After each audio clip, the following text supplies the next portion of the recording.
Que Deus abençoe. Amém, amém. Amém, amados. Boa noite para todos. Vira para quem está do teu lado e fala: que bom que você está aqui na casa do Senhor, né? Estou gostando de ver o culto das 18 também cheio, né? Então, é muito legal ver a casa do Senhor cheia. Eu acho que tem gente que normalmente estava assistindo de casa, que hoje decidiu vencer o frio e vir para cá. E eu fico feliz por isso, né? Eu queria mais uma vez saber quem foram as pessoas que se batizaram hoje, passaram pelo batismo hoje. Levanta. Vamos ficar em pé. Fica em pé aí para a gente ver vocês. Vamos dar uma salva de palmas ao Senhor por essas vidas. Aê, meu, valeu, glória a Deus, amém. Que legal, gente. Não tem alegria maior no reino de Deus do que ver uma pessoa descendo as águas do batismo, né? Que esse dia seja um divisor na vida de vocês, né? Eu sempre falo que eu lembro exatamente. Eu me batizei dia 31 de dezembro de 1988. A maioria tinha nascido ainda, né? Mas eu me lembro, foi num culto de passagem de ano. E ali ocorreu um divisor de águas. Se você ainda não passou pelas águas do batismo, em breve nós vamos abrir inscrições para a próxima turma, né? Eu não me lembro agora quando que é o próximo. Daqui a uns 2 meses nós faremos novamente o batismo. E se você ainda não passou pelas águas do batismo, eu quero te falar que esse é um passo importantíssimo da nossa caminhada e da nossa trajetória com o Senhor. Primeiro nós nos arrependemos, entregamos a nossa vida para o Senhor Jesus, e o batismo é o selo, é o momento onde nós selamos, né, a nossa vida e o nosso compromisso. Por isso que nós fazemos isso, inclusive, de forma pública, né, para que todo mundo possa ver que nós realmente assumimos um compromisso com Deus e um compromisso público com a casa e com a igreja do Senhor, né? Então, a gente fica muito feliz por isso. Antes de trazer a mensagem, eu quero só lembrar que a gente está com o nosso livro à venda lá embaixo, e atendendo a pedidos, nem falei para minha esposa, mas vou falar agora, atendendo a pedidos, a gente vai hoje à noite, a gente tinha falado que só íamos fazer dedicatória até domingo passado, mas atendendo a pedidos, eu vou estar lá embaixo, fazendo dedicatórias para quem quiser, minha esposa também, se puder, vai me acompanhar lá, para fazer dedicatórias para aqueles que queiram, tá? De manhã o pessoal pediu, insistiu, e agora à noite também. Então nós vamos estar lá embaixo. É o último domingo que a gente faz dedicatórias no final do culto, tá legal? Combinado? Então, se você quer dar de presente ou é para você mesmo, passa lá embaixo, adquire o livro e a gente vai estar fazendo a dedicatória, tá? Tem um livro do Rafael também, você pode comprar. Não sei se ele vai fazer dedicatória, ele pode até fazer também, né?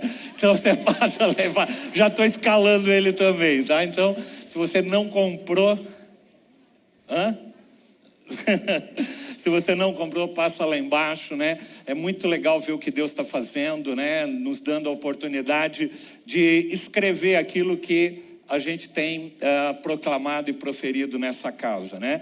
Essa série Casa de Vidro, nós ministramos ela em 2021, há 5 anos atrás.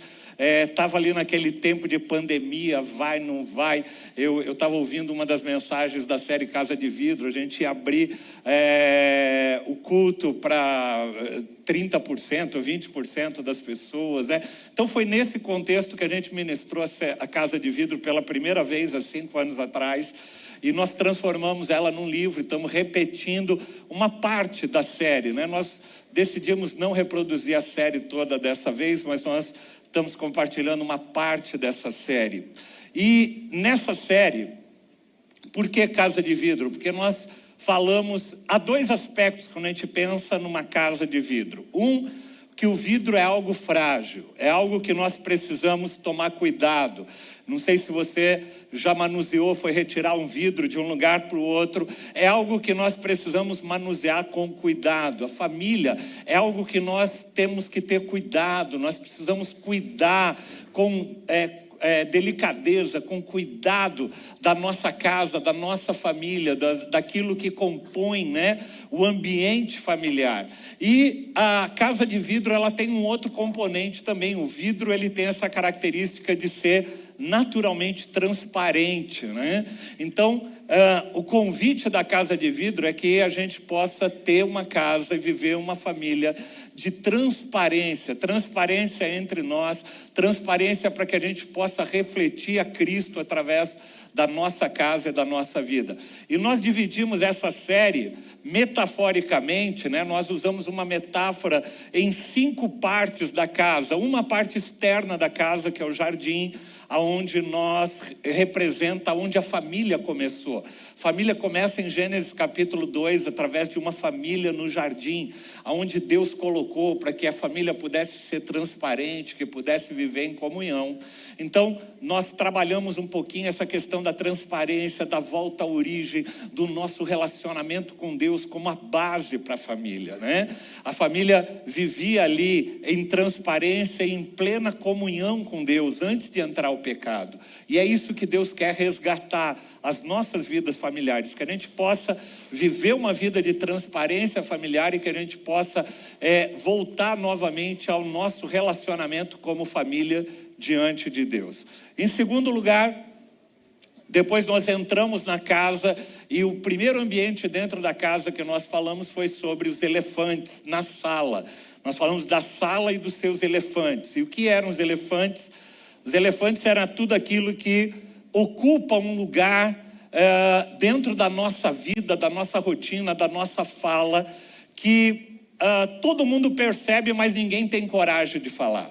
São dores, são traumas, são sentimentos, são feridas, são situações, são maus entendidos, são situações que vão acumulando dentro da nossa casa, dentro do nosso diálogo, dentro das nossas ações, dentro daquilo que a gente constrói dentro da nossa casa e que está ali presente. Ela faz mal porque um elefante na sala ocupa um volume, ele vai trazendo transtornos para a família, mas a gente faz de conta que não existe. E uma das coisas que a gente falou nessa primeira mensagem da série, na segunda mensagem da série, é que tudo aquilo que não é nomeado não pode ser curado. Repete comigo: tudo aquilo que não é nomeado não pode ser curado. Então, para que haja cura, para que você chegue no médico e o médico possa te prescrever, fazer um diagnóstico, prescrever um remédio para você, você tem que falar o que você tem. Não dá para você chegar no médico e falar assim: olha, eu vim aqui, mas eu quero que você descubra o que eu tenho. Não, você precisa falar dos sintomas, o que está acontecendo. Então, se a gente não nomeia o que tem na nossa casa, se a gente faz de conta que as coisas estão tudo bem, diz paz, paz, quando não há paz, como eu ministrei, não tem jeito de haver cura. Deus não pode operar cura, transformação. Então, o nosso convite nessa série, no livro, é que você possa abrir a tua vida, abrir o teu coração para que haja transparência, para que as coisas possam vir à tona. Então, nós mencionamos ali 10 elefantes que estão presentes na dinâmica de muitas famílias e que causa tanto dano e que nós precisamos aprender a olhar, identificar, nomear para que Deus possa curar. Depois, na terceira mensagem da série, a pastora Sônia falou semana passada sobre a lavanderia da casa. O local onde a gente lava as roupas sujas, aquelas roupas sujas que foram causadas pelos elefantes, as feridas, as palavras que feriram um ao outro, situações da dinâmica, abusos, tantas situações que vão ocorrendo dentro da casa da família, precisam ser lavadas. E lavar a roupa suja, como a Sônia mencionou semana passada, dá trabalho. Dá trabalho, porque você vai requerer tempo, vai requerer dedicação, vai requerer esforço. E tem gente que não quer trabalho e vai deixando as coisas se avolumarem. É a mesma metáfora que você pode usar da roupa dentro de casa. Imagina você acumulando a roupa. Não quero lavar a roupa porque dá trabalho. E aí você vai jogando na lavanderia, vai jogando. Não tem jeito, tem uma hora que você não vai ter mais roupa para vestir, a tua lavanderia vai estar cheia. Assim é na casa. se você não limpa aquelas coisas que precisam ser limpas no relacionamento de marido e mulher, de pais com filhos, de filhos com pais, de família estendida, com o avô, com a avó, com o tio, com o primo, entre irmãos, se a gente não limpa isso, sabe o que vai acontecendo? A sujeira vai acumulando, acumulando, acumulando, e chega uma hora que a coisa detona toda. Por isso que a gente vê tantos problemas às vezes nas casas e nas famílias. O quarto cômodo que a gente trabalha no livro, mas nós não ministramos aqui, é sobre o quarto. O quarto como local de intimidade, o quarto onde o Senhor diz para que nós possamos ir para o quarto, fechar as portas e ter ali o nosso tempo pessoal com Ele.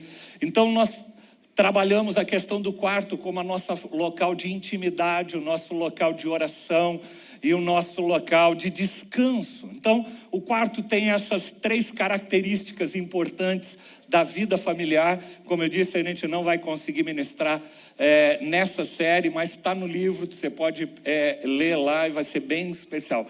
Mas nessa noite eu quero falar sobre o último cômodo que a gente trabalha nessa série, que é a cozinha, né? E a cozinha é um lugar legal para quem gosta de comer. Quem gosta de comer aqui, né? Aê! Quem gosta de comer como eu, gosta de cozinha. A cozinha é um lugar de comer. Mas quem gosta de cozinhar também? Aí diminuiu as mãos levantadas. Para comer, todo mundo gosta de comer, mas cozinhar já não são todos, né? Eu gosto de comer e gosto de cozinhar. Eu só não gosto de lavar a louça, mas comer e cozinhar eu até gosto. Agora a louça fica lá amontoada um pouco, né? Porque a gente faz um acordo, e eu vou falar um pouquinho sobre isso, sobre a família é esse local da gente cooperar uns com os outros. E quando a gente fala de cozinha, é interessante, porque cozinha, no passado, era aquele local na casa dos avós. O pessoal deve ter essa memória, né? Tem gente que ainda tem esse hábito, mas a cozinha é aquele local que tem a mesa no centro e a pessoa fica cozinhando e a gente conversando. A cozinha da nossa igreja é assim, né? A cozinha da nossa igreja, ela é assim. Eu já fui em várias igrejas aí que cozinha é um negócio separado, só para cozinhar. A cozinha da nossa igreja aqui é para cozinhar e para comer. Então come ali os funcionários. Essa semana eu vim para cá, estava morrendo de vontade de comer algo bom, né? E aí pastora Elia falou: pastor, se você quiser, hoje nós fizemos uma feijoada aqui na terça-feira. Eu falei: é de Deus isso, né? Resposta de oração, né? E aí nós fomos lá, e os funcionários, o pessoal ali, todo mundo comendo na cozinha que a gente cozinhou, a gente comeu. Mas a cozinha é esse local. Eu me lembro que nos anos 80, quando eu fiz faculdade, no curso de engenharia, a gente tinha uma cadeira de arquitetura. E os projetos arquitetônicos da época, eles valorizavam a cozinha cada vez menor e a cozinha somente como um espaço para se cozinhar. Só o fogão, as coisas mais essenciais para a cozinha. E o ambiente de comer era um local separado. Então, você fazia comida na cozinha e comia na sala de jantar, ou alguns, casas maiores, tinham sala de almoço e tal.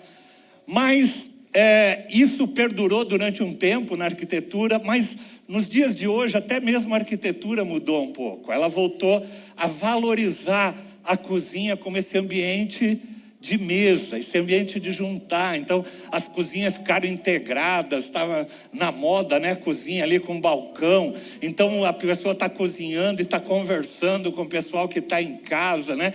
Tem aquelas ilhas, o pessoal põe as cadeiras assim em volta, fica cozinhando em volta do fogão e batendo papo. Isso é reflexo de uma necessidade que o ser humano tem, de sentar-se à mesa, de comunhão, de estar junto.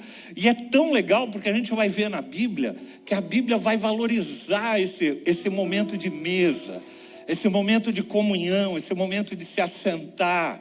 E é sobre isso que eu quero usar essa metáfora da cozinha, para falar sobre 3 elementos, para fechar essa nossa série, para que a gente possa refletir um pouquinho na nossa vida, na cozinha da nossa casa. E quando eu estou falando de cozinha, eu não estou falando do espaço físico, mas eu estou falando desse lugar de mesa da nossa casa, desse local onde a gente senta juntos para ter comunhão, para haver conserto, para haver perdão, para ver também o desenvolvimento dos nossos relacionamentos em casa e em família. E há um texto para mim que é muito interessante, que está lá em Apocalipse, capítulo 3.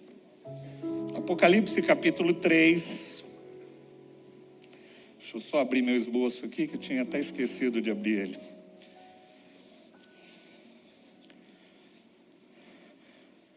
Apocalipse, capítulo 3, eu vou ler na Bíblia, na versão da Bíblia Mensagem. Apocalipse 3, 20 e 21. A tradução da Bíblia Mensagem, na realidade não é bem uma tradução, é uma paráfrase feita por um pastor americano chamado Eugene Peterson. Mas ele fala assim, coloca a versão, diz assim: eis que estou à porta e bato, se alguém ouvir a minha voz e abrir a porta, entrarei e cearei com ele e ele comigo. O Eugene Peterson expandiu um pouquinho, ele diz assim: olhe para mim, estou batendo a porta. Se você ouvir o meu chamado e abrir a porta, eu vou entrar e vou jantar com você. Os vencedores vão se sentar comigo na cabeceira da mesa, assim como eu, depois de vencer, tomei o lugar de honra ao lado do meu Pai. Olha que lindo. O Senhor está batendo a porta, e se você abrir, Ele vai entrar e vai o quê? Jantar com você. Ele vai estar à mesa com você. E Ele vai dar o direito de nós nos assentarmos na cabeceira com Ele. A cabeceira, que é aquele local de honra, aquele local que muitas vezes a gente separa para os mais velhos da casa como um local de honra. Deus está falando que Ele já está sentado nessa cabeceira, e Ele vai nos dar a oportunidade de nos assentarmos nessa cabeceira com Ele. Deus usa essa figura da mesa, usa essa figura da mesa física para falar sobre esse local de comunhão que Ele quer ter conosco. Se você está aqui hoje, você ainda não aceitou esse convite, eu quero te falar: o Senhor está batendo a porta da tua casa, da tua vida. Se você abrir a porta, Ele vai entrar e vai fazer parte da tua vida, do teu coração, da tua família. Então, a mesa, a cozinha representa esse local onde a mesa ocupa ali o centro. E essa metáfora da mesa, essa metáfora da cozinha, para mim, ela me destaca 3 pontos muito importantes. A cozinha, para mim, representa um lugar de serviço. A cozinha, metaforicamente, é o local onde a gente trabalha. É o local onde, para que alguém coma, alguém tem que estar fazendo a comida. Se você não vive somente de iFood na tua vida, se você cozinha na tua casa, você come na tua casa, alguém tem que preparar isso. Alguém tem que preparar, alguém tem que gastar um tempo para ir no mercado, comprar os produtos, vir, preparar. Depois tem o trabalho e o serviço de limpar, de deixar a louça pronta, a cozinha pronta. Então, a primeira coisa que eu queria destacar, amados, desse local que Deus quer tocar na nossa vida e que quer falar no nosso coração, é sobre esse local de serviço na família. A família é um local de servirmos uns aos outros. Ah, pastor, onde está isso na Bíblia? Então vamos lá para a Bíblia. Olha o que Jesus fala. Jesus fala assim, em João capítulo 13, versículo 12 e 15. Coloca aí, João 13, 12 e 15. De 12 a 15. Vocês me chamam mestre e Senhor, está aí? Quando terminou de lavar-lhe os pés, Jesus tomou a vestir a capa, voltou ao seu lugar e então lhe perguntou: vocês entendem o que eu fiz a vocês? Vocês me chamam de mestre e Senhor, e com razão, pois eu sou. Pois bem, se eu, sendo Senhor e mestre de vocês, lavei os pés de vocês, vocês também devem lavar os pés uns dos outros. Eu dei o exemplo para que vocês façam o que eu fiz. Jesus veio para servir, amados. E Ele nos conclama a gente servir uns aos outros. Jesus faz isso num contexto de lavagem de pés. Mas eu quando olhava esse texto, eu me lembrei de uma experiência que eu tive em Moçambique. Quando eu fui em Moçambique, eu fui chamado para almoçar na casa de uma pessoa. E eu entrei ali. E o constrangimento já começou, porque quando eu entrei naquele local, me disseram, um missionário falou: olha, esse casal fez um frango para você. E frango aqui eles comem só em ocasiões muito especiais. No Natal, ou alguma ocasião muito especial, 2, 3 vezes por ano. E eles estão fazendo algo especial para vocês, porque não é da cultura, eles não têm dinheiro para fazer isso. E eles te chamaram e querem te oferecer isso. E eu já fiquei constrangido daí. E aí eu entrei naquele local e sentei na mesa. E eles têm um hábito lá, porque ali não tem banheiro com pia, lavatório. Então, normalmente a mulher da casa vem com uma bacia. E ela põe a bacia ali, e ela vem com a bacia para você. E eu nem entendi. Aí o missionário me deu um toque, falou assim: é para lavar as mãos. E eu lavei as mãos ali naquela água que ela me trouxe. Depois ela foi embora, voltou, trouxe a comida, deixou na mesa, e ficou eu e o marido dela sentado à mesa. E eu falei: cadê a sua esposa? Ela não vai sentar à mesa? Ela falou: não, depois que a gente terminar, ela volta. Eu falei: mas como assim? Estava ele e um missionário ali local. E ele falou: não, pastor, é que aqui tem um hábito de que a mulher só se serve depois que acabar tudo. Depois que vocês almoçarem tudo, aí vocês saem, ela vem, senta à mesa e come. E o papel dela era unicamente de servir ali, servir lavando as mãos, servir tendo preparado a comida, servindo, colocando ali na mesa. E eu falei: não, gente, eu não me sinto bem. Eu queria pedir para que ela entrasse, a muito custo fizeram com que ela entrasse, sentasse na mesa conosco e pudesse participar daquele momento juntos. E quando eu me lembro dessa passagem de Jesus lavando os pés dos discípulos e falando para que nós pudéssemos fazer o mesmo, eu me lembro daquela cena, daquela mulher servindo no preparo, servindo no cuidado, servindo com a vida dela, com o tempo dela. E eu me pergunto, dentro do contexto do que nós estamos falando, como é que nós temos servido uns aos outros dentro do contexto da nossa vida familiar? Tem pessoas que parece que elas chegam em casa, parece que elas estão chegando num hotel. Já vai soltando, né, os sapatos para qualquer lugar, alguém que arrume os sapatos, né? E as roupas vai jogando, alguém que guarde as roupas. E vai sentando, esperando que alguém sirva. E a gente vive pensando que está num hotel, onde tem um monte de pessoas ao redor, aonde vão me servir. Acho que provocou um pouco de alvoroço essa colocação, né?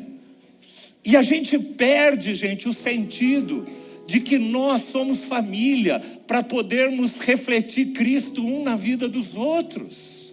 E Cristo nos ensinou o quê? A servir uns aos outros. Olha o que Jesus vai falar em Lucas capítulo 2, versículo 27, ele fala: quem é maior, o que está à mesa ou o que serve? Quem que é maior? Não é o que está à mesa, mas eu estou entre vocês como aquele que serve.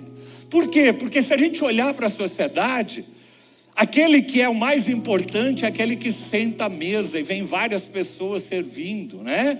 Há pessoas que têm condições e tem vários servos na casa, né, que vão ajudando ali. E Jesus está desconstruindo essa visão que a sociedade tem, que a sociedade tinha naquela época e que tem nos dias de hoje. Maior não é aquele que é servido, maior é aquele que serve. Jesus veio para ensinar o serviço. Lá em Gálatas capítulo 5, no versículo 13, fala assim: amados, sirvam uns aos outros, mediante o amor. A família tem que ser esse local de serviço. de servir com a vida, de servir com o tempo, de servir com palavras, de servir com ações, de servir com gestos, de servir com as coisas mais simples, as coisas mais complexas, de um ajudar a lavar uma louça no final de dia, quando o outro está cansado, de dividir tarefas, de falar: nós estamos juntos, nós somos uma equipe, cada um faz uma parte, e eu quero cooperar com você.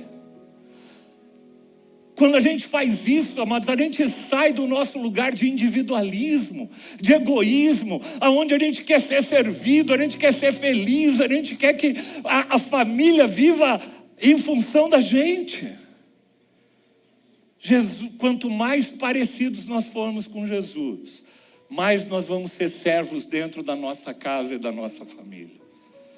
Eu imagino Jesus não, a Bíblia não nos mostra Jesus casado, mas eu imagino se Jesus fosse casado, ele servindo aos filhos, servindo a esposa, servindo. Por quê? Porque ele veio para servir. Ele veio para servir a humanidade, ele veio para servir, para que nós servamos uns aos outros.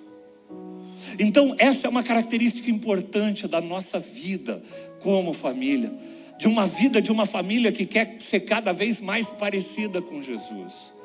O que é que talvez você precisa servir mais na tua casa?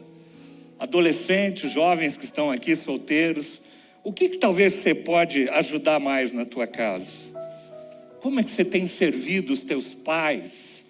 Como é que você tem servido o teu cônjuge? Como é que você tem servido os teus filhos? Como é que você serve? Ou você parte de uma relação egoísta dentro da casa? Mas quando a gente pensa em serviço, eu penso em serviço em duas esferas. Uma interna da família, a família que se serve uns aos outros. E aí eu quero deixar isso realmente para que a gente possa ao longo da semana refletir, orar. Na célula vai discutir isso. Você vai falar: nem vou na célula então essa semana, né? A gente vai trabalhar um pouquinho disso. Mas eu quero falar sobre um outro aspecto do serviço da família. Não só o serviço interno, mas Deus nos chamou para a gente, quando Jesus fala de servir, Ele está falando de servir no sentido amplo, não só no sentido interno. Mas você sabe que Jesus veio para servir ao próximo. Jesus olhava e via alguém necessitado e Ele ia lá para servir. Jesus se movia de compaixão. Jesus dava a vida dele em favor daqueles que necessitavam.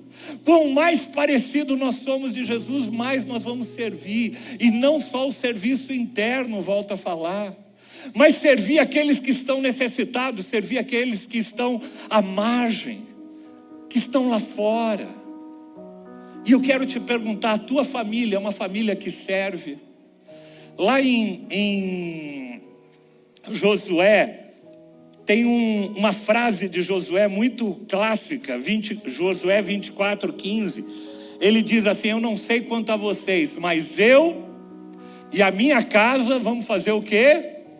Serviremos ao Senhor. E a gente cita esse texto assim muito lindo, tal. Eu e a minha casa serviremos ao Senhor, mas eu quero ser mais prático nele.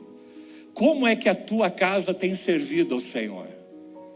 Como é que a tua casa tem servido a Deus?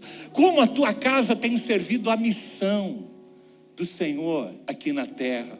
Como a tua casa tem agido em favor do menos favorecido? Como a tua casa tem participado do projeto de evangelismo? Como a tua casa tem participado do sustento e da manutenção e da existência da obra de Deus, da casa de Deus, da igreja do Senhor? Como é que a tua casa tem servido? Ou a tua casa tem sido um local de consumo? Uma pergunta que eu te faço é: teus filhos têm visto você servindo, por exemplo, na casa do Senhor? Nós abrimos a inscrição para o Voa Start, para você poder servir na casa do Senhor. Eu fico tão feliz, amados, quando eu subo esses corredores, às vezes, e vejo famílias aqui, pai, mãe, filhos ali pequenos, na recepção, cumprimentando a gente. Que lindo a gente poder ver uma casa servindo. Não só filhos, não só adolescentes. Pastor Feijão disse que uma grande parte dos que servem no ministério de crianças são adolescentes. Mas a minha pergunta é, será que os pais desses adolescentes também servem? Será que a gente tem demonstrado para a nossa casa e para a nossa família que a nossa família eu e a minha casa, nossa casa serve ao Senhor? Serve em diferentes áreas. Eu disse aqui em coisas internas da igreja, mas servir nos abrigos, nos projetos sociais, naquilo que tem, a gente como família diante das necessidades da sociedade, nos hospitais, em tantas coisas. Será que a nossa casa tem servido ou a nossa casa quer ser servida? A gente vive numa sociedade, amados, nos dias de hoje, onde as famílias querem ir para uma igreja onde tem um bom ministério infantil para ficar com os filhos dela, para não dar trabalho para elas enquanto elas assistem o culto, e que tem um bom louvor, e que tem um bom ar-condicionado, e que tenha todas as comodidades, uma cadeira que não seja muito dura, etc. Tal. E a gente quer receber. Mas o Senhor está falando que maior é aquele que serve, maior é aquele que dá. Deus está nos chamando como famílias para isso. Eu não vou ler os textos aqui, depois eu te desafio a ler ali Neemias capítulo 3 e capítulo 4 de Neemias. Quando eles vão reconstruir os muros de Jerusalém, Neemias divide o povo em famílias. E cada família ficou responsável por uma parte da reconstrução. Cada família ficou responsável por uma parte da edificação do muro. E é muito lindo a gente ver o texto lá e fala assim, e família tal, e os filhos de Binuí, etc. Eles trabalhavam reconstruindo os muros na frente da sua casa. E depois eles construíam um muro na frente da casa deles. E nos textos diz que depois que eles construíam na frente da casa deles, eles seguiam construindo na frente das outras casas também. Sabe, amados, a família, a gente precisa quebrar esse modelo que os dias de hoje têm feito. Da família voltada para si mesmo, da família egoísta, da família que só olha para dentro de si, para as suas necessidades. Ai, pastor, mas a gente tem tanta coisa, tanta necessidade. Eu quero te dizer uma coisa, coloca a tua família para servir ao próximo, e você vai ver o quanto você vai ser abençoado e você vai crescer. Eu me lembro que tinha uma época da nossa igreja, lá atrás, que a gente fazia a gente chamava pedágio do amor. A gente ia para as avenidas aqui do bairro, aqui do Tremembé, e a gente esticava faixas, e a gente ia abençoar as pessoas que paravam no farol. Era numa época que o pessoal ainda abria a janela nos faróis, né? E a gente ia, e a gente levava um presente para as pessoas. A pessoa falou, não, eu não quero comprar nada. Eu falei, não, a gente não está aqui para comprar, a gente está aqui para dar algo para você. E a pessoa, dá? Como assim? Porque as pessoas pensam sempre que alguém vai vender algo. E a gente falou, nós não estamos aqui para vender, nós estamos aqui para dar, nós estamos aqui para abençoar. E eu me lembro que naquela iniciativa a gente mobilizava a igreja toda, a igreja saía às ruas e saía casais com seus filhos, e os filhos às vezes da idade assim de 7, 8 anos, iam lá na janela do carro e falavam, tio, olha, que Deus abençoe sua vida, esse aqui é um presente para você. E como eles se enchiam de alegria de poder fazer aquilo. Sabe, amados, Deus está nos chamando como família. Sai do egoísmo, sai de olhar só para dentro de você e começa a servir. Começa a servir ao próximo, começa a servir ao Senhor, começa a servir a igreja do Senhor, começa a abrir a tua casa para uma célula, começa a abrir, expandir o teu coração. Você vai ver o quanto você vai ser abençoado. A célula que nós estávamos lá na Serra, não sei se o Anderson e a Gláucia estão aqui, mas eu me alegrava tanto quando eu chegava lá e o filho dele, o Vitor, ele descia lá para abrir o portão para a gente, e ele tinha alguém, eu às vezes estava com sede ali, e ele ia lá, pegava um copo e trazia para abençoar a vida da gente, né? E eu via a família, a alegria da família de poder abrir a casa deles para servir. Tem gente que fala, não, eu não vou abrir minha casa não, que é isso, vai sujar, e depois que o pessoal for embora, quem vai limpar tudo? pensamento egoísta. Deus nos chamou para sermos mais parecidos com Jesus. Você imagina Jesus, se ele tivesse uma casa física, ele falando assim: não vou abrir minha casa porque vai dar trabalho. Depois quem vai limpar? Eu imagino Jesus abrindo todas as portas, falando: entra aí, entra criançada, entra todo mundo. Se a gente quer ser mais parecido com Jesus na nossa família, nós precisamos aprender a servir uns aos outros e servir ao próximo. Vira para quem está do teu lado e fala: servir uns aos outros e servir ao próximo. A quem a família de vocês tem servido? E a quem os seus filhos olham para vocês e veem vocês servindo? E eu quero deixar essa pergunta para você. Mas tem uma outra característica que a Bíblia vai nos mostrar sobre a comunhão ao redor da mesa, sobre a vida ao redor da mesa.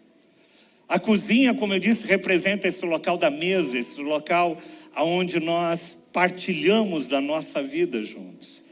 E quando a gente pensa nesse local, a gente vai ver algumas cenas bíblicas que eu quero usá-las como gancho para que a gente possa refletir naquilo que aconteceu aqui, com aquilo que acontece dentro da nossa casa. E o primeiro exemplo que eu quero dar é o de 2 Samuel, capítulo 9, versículo 13. 2 Samuel, capítulo 9, versículo 13. Eu não vou ler todos os textos, mas eu quero dar o contexto para você. Quando Davi assume o reinado, ele pergunta para as pessoas que estavam ali: sobrou alguém da família depois de uma grande confusão, de uma grande morte de pessoas?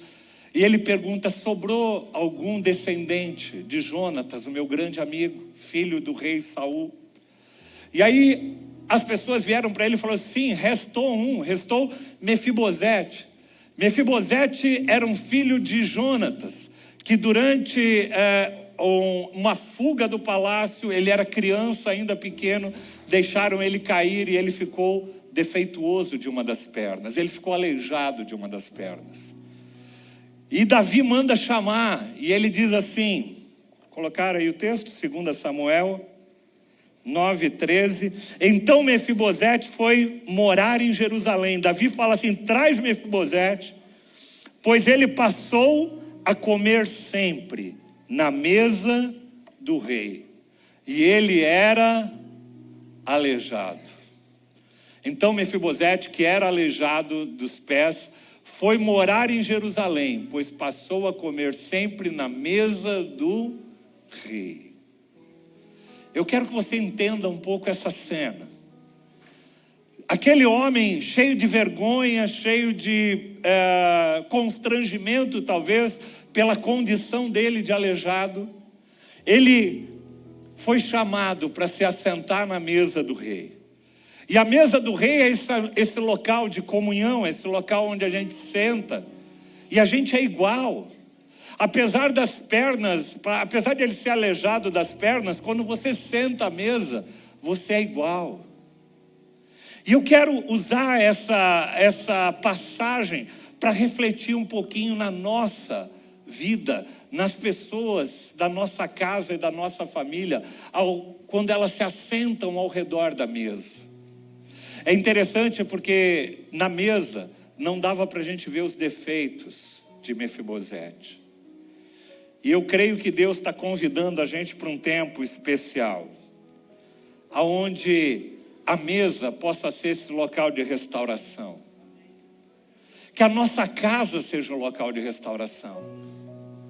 Que a gente possa promover na nossa casa e na nossa família esse local de acolhimento. Esse local onde nós trazemos para perto, talvez, os filhos problemáticos, aquele parente com quem nós quebramos o relacionamento por algum motivo, às vezes tão fútil. Eu falo, amados, e eu quero usar isso também para a família de fé que nós temos. Quantas pessoas eu conheço que deixaram de congregar ou saíram da igreja porque falam assim: não, eu me decepcionei com fulano de tal, porque fulano de tal falou alguma coisa que eu não gostei, e por causa de coisas assim, gente, a família de fé vive se ferindo, se machucando, e a gente não exerce o cristianismo. Você imagina se Jesus, toda vez que a gente falasse alguma coisa que desagradasse Jesus, ele virasse para nós e falasse: não gostei. Não gostei do que Jesus falou daquele jeito, ele foi muito duro comigo. Você imaginou com Jesus falando isso? Mas Jesus, ele é cheio de graça, cheio de verdade. Ao mesmo tempo que ele falava a verdade, ele era cheio de amor. E Jesus às vezes tinha que falar para o pessoal, né? Ele estava falando, o pessoal começava a vazar, e ele falou: vocês querem ir embora também? Sabe, amados, a gente vive num tempo de muita hipocrisia religiosa.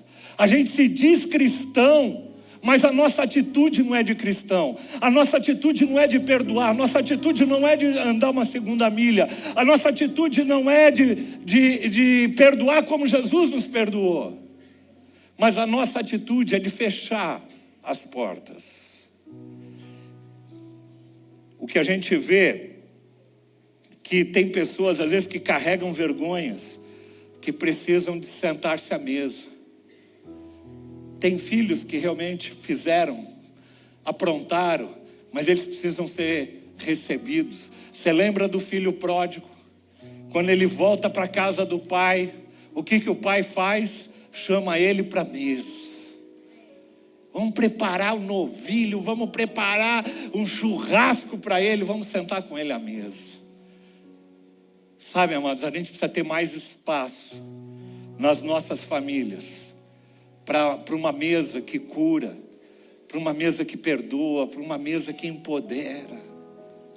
E talvez um segundo exemplo que a gente pode dar desse mesmo tema está lá em João capítulo 21, quando Jesus chega para Pedro, 21, capítulo 12, 13, quando ele fala para Pedro, Jesus encontra Pedro ali pescando, depois de um tempo, de uma pescaria em glória que ele teve, Jesus encontra com Pedro e fala para Pedro e para os outros discípulos: vem comer, vem para a mesa, vem aqui para a mesa.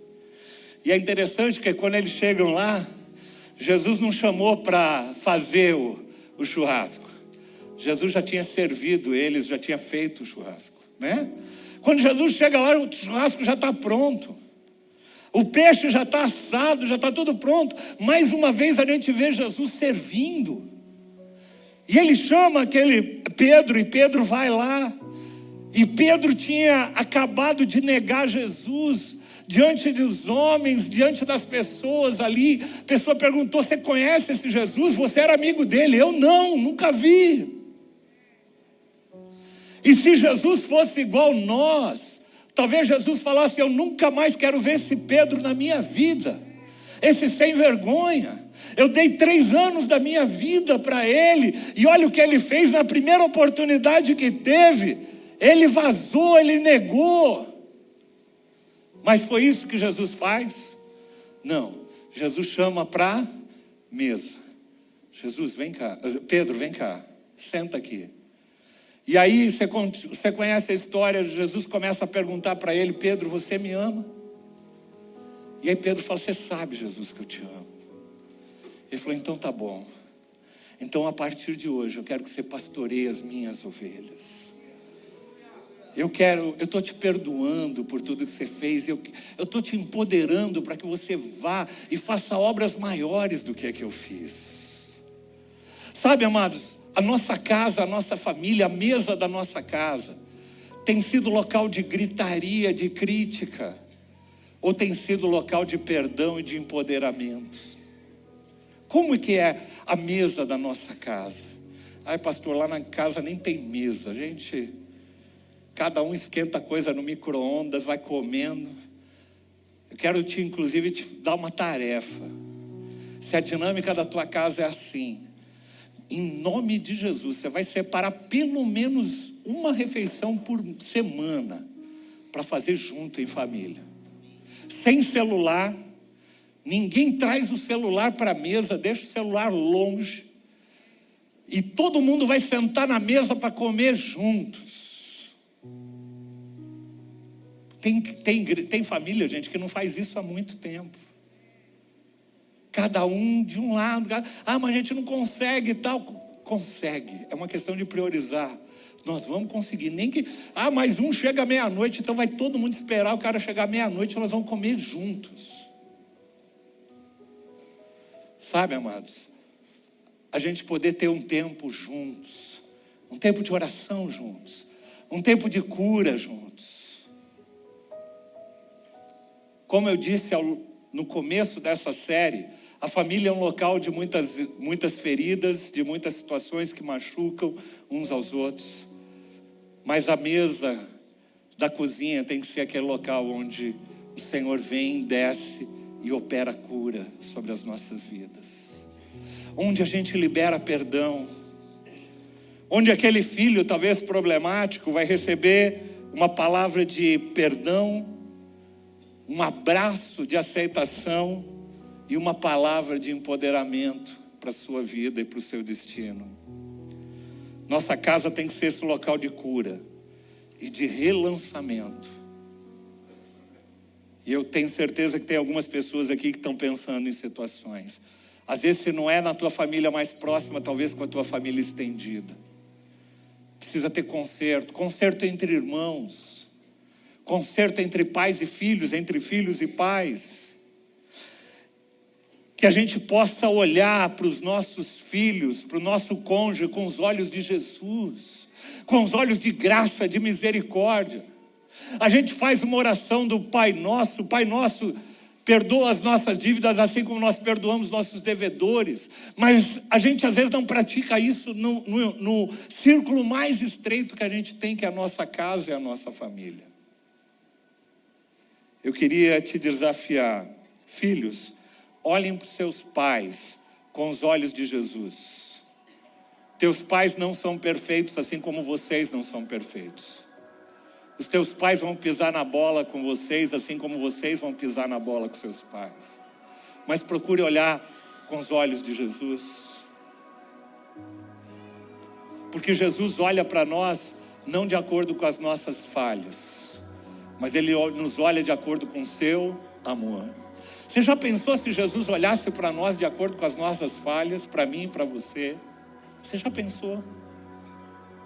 Você acha que ele nos convidaria para a mesa que a gente vai participar hoje à noite? Você acha que Jesus ia?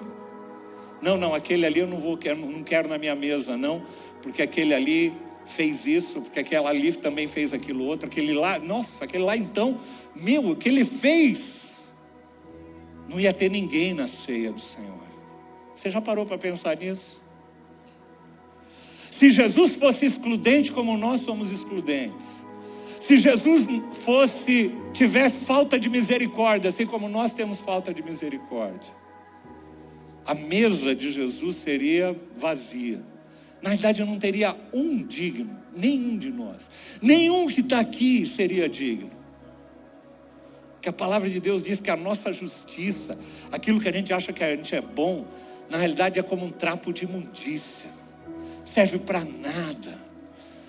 Como a pastora Sônia falou, não sei se ela falou nesse culto da noite, da manhã, ela citou o texto de Apocalipse, né? A gente pensa que a gente é grande coisa, mas Jesus chega botando a gente, abaixa um pouquinho teu pescoço, porque na realidade você pensa que você é alguma coisa, mas você é pobre, cego e nu. E a gente precisa olhar para aqueles que estão ao nosso redor com os olhos de misericórdia, com os olhos de Jesus. Apesar das imperfeições, aprenda a amar e aprenda a honrar.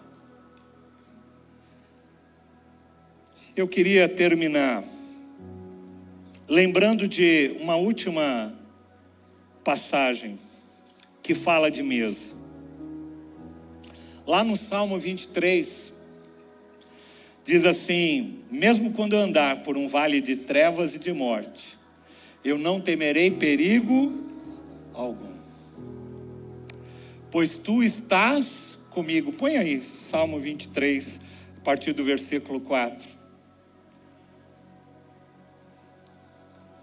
Mesmo quando eu andar por um vale de trevas e de morte, eu não temerei perigo algum, pois tu estás comigo. Sabe, amados, tem pessoas famílias aqui, que estão passando, ou já passaram, ou irão passar, por trevas, por locais, por vales de sombra da morte. Por locais difíceis, locais de confusão, locais de dor, locais de sofrimento, locais que vão precisar de ajustes. Mas eu queria que você lembrasse de uma coisa. Lembrasse do que o salmista diz. Se o Senhor é o teu pastor, você não vai temer perigo algum. Pois Ele está comigo. A tua vara e o teu cajado me protegem. E aí, põe versículo 5.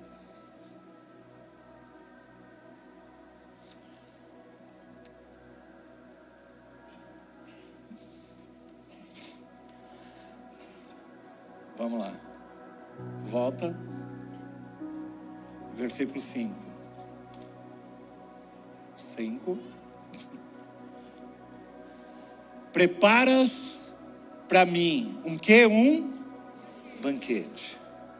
Depois de tempos de luta, depois de tempos de sofrimento. Eu tenho 37, vamos fazer agora mês que vem 37 anos de casado. E a gente já passou ao longo dos 37 anos vários vales difíceis. Mas hoje, olhando para trás, a gente olha e vê a mão e o cuidado de Deus em cada momento. E mais do que isso, o texto garante não só que Ele nos guarda durante o momento do vale, mas que o vale passa. Repete comigo, o vale passa. Se você está passando num vale com a tua família, eu quero te dizer uma coisa: vales passam. Vales passam. Hoje nós tivemos de manhã aqui um testemunho tão lindo na apresentação de crianças. E a mãe escreveu um testemunho falando de todo o processo de gravidez, que ela não engravidava, depois ela ficou grávida e a criança nasceu com um problema cardíaco e teve que ser submetida a uma cirurgia cardíaca muito complexa. Eu nem mostrei as fotos que ela me mandou, mas peitinho você imagina uma criança recém-nascida com o peito todo aberto para fazer uma cirurgia cardíaca. E o marido dela encontrou um missionário na rua e ele falou assim: Deus está me falando que esse momento de vale vai passar. Esse momento de vale vai passar. E aquela criança milagrosamente se recuperou, foi curada através da cirurgia. Deus preservou ela e ela foi apresentada e consagrada hoje de manhã para louvor e glória do Senhor. Um banquete na presença dos nossos inimigos, um local de mesa. Tu preparas um banquete para mim à vista dos meus inimigos. E eu fico imaginando o inimigo da nossa alma olhando para nossa casa e para nossa família, falando assim: mas como que eles passaram por aquele vale? E você vai falar: porque o Senhor estava comigo, porque a sua vara e o seu cajado me protegeram durante esse momento. Sabe, amados, volto a falar, se tem alguém pensando hoje aqui momentos difíceis, momentos de luta, momentos de vale, no seu relacionamento, quer seja conjugal, quer seja com os teus filhos, quer seja com os teus pais, quer seja na tua família estendida, você que está em casa, seja qual for o vale que você esteja passando, você precisa, em primeiro lugar, entender e ter a certeza que o Senhor é o pastor da tua vida. E quando Ele é o pastor, Ele vai cuidar desse momento. E Ele prepara um banquete, Ele prepara uma mesa na presença dos nossos inimigos, para que a gente possa ser exaltado. E aí a gente lembra daquele texto de Apocalipse capítulo 3, quando ele fala assim: se você abrir a porta, eu entrarei e cearei, você vai sentar na cabeceira, lugar de honra com ele. E o texto vai falar: tu me honras, ungindo a minha cabeça com óleo, fazendo transbordar o meu cálice. E eu sei que a bondade e a fidelidade me acompanharão todos os dias da minha vida. E eu voltarei à casa do Senhor enquanto eu viver. Aleluia. Você pode dar um glória a Deus? Fala: Senhor, eu creio nessa palavra, eu creio nessa promessa para minha vida e para minha família. Eu creio. E eu queria te convidar nesse momento a gente a participar da ceia do Senhor, da mesa do Senhor, para a gente poder terminar esse tempo, essa série sobre família. Deixa eu orar. Pai, eu quero consagrar os elementos, quero consagrar o pão, quero consagrar o cálice. Que tu possa, Senhor, agora, Senhor, se manifestar a cada um aqui, Senhor, nesta noite, através dos elementos da tua ceia, Senhor. Obrigado porque nós não merecemos, mas o Senhor nos convidou para sentar à mesa contigo, Senhor, e fazermos isso em tua memória. E nós somos gratos a ti por isso, em nome de Jesus. Vamos ficar em pé. Eu quero